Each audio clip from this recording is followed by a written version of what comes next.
In miniature art, you can find back a lot of these pagan beliefs, where you can actually believe in a mountain, in the sun, or in the cloud.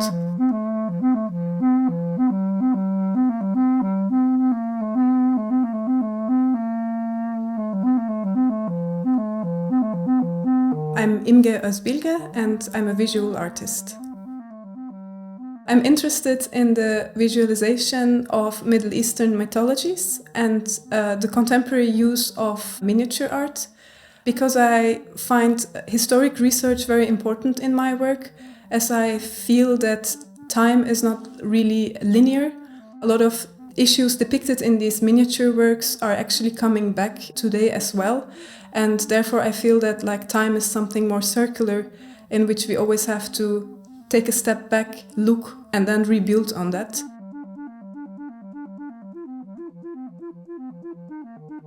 Besides the historical facts in miniature art, I also am very much interested in the mythologies depicted in these paintings.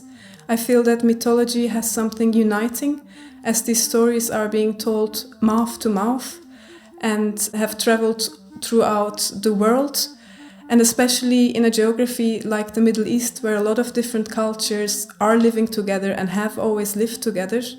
Mythology has played an important aspect in the communication between different cultures. Most of the time I start with sketching. Sometimes these sketches evolve into a painting.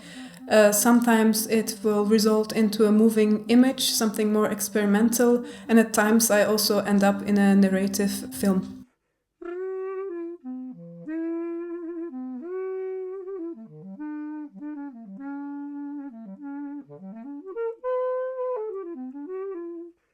The Periphery project for Extra City, I am looking now into Byzantine iconographies. First time I visited the Dominican church, I discovered a little mosaic which reminded me of the Byzantine mosaics in the Hagia Sophia in Istanbul. And the Hagia Sophia was currently on the news because it had been converted into a mosque from a museum. And the question that I found interesting was, with both of these spaces, which were used for spiritual practices, had been at some point turned into a museum or an art space, and vice versa. And it's interesting to me to think of what happens to the imagery in these spaces. When do they serve for a spiritual purpose, and when is it actually seen as an artwork?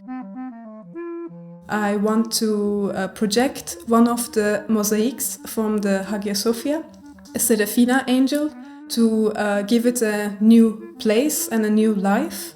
And simultaneously to this work, I will be presenting an animated video installation which will reflect on my research that I'm busy at the moment.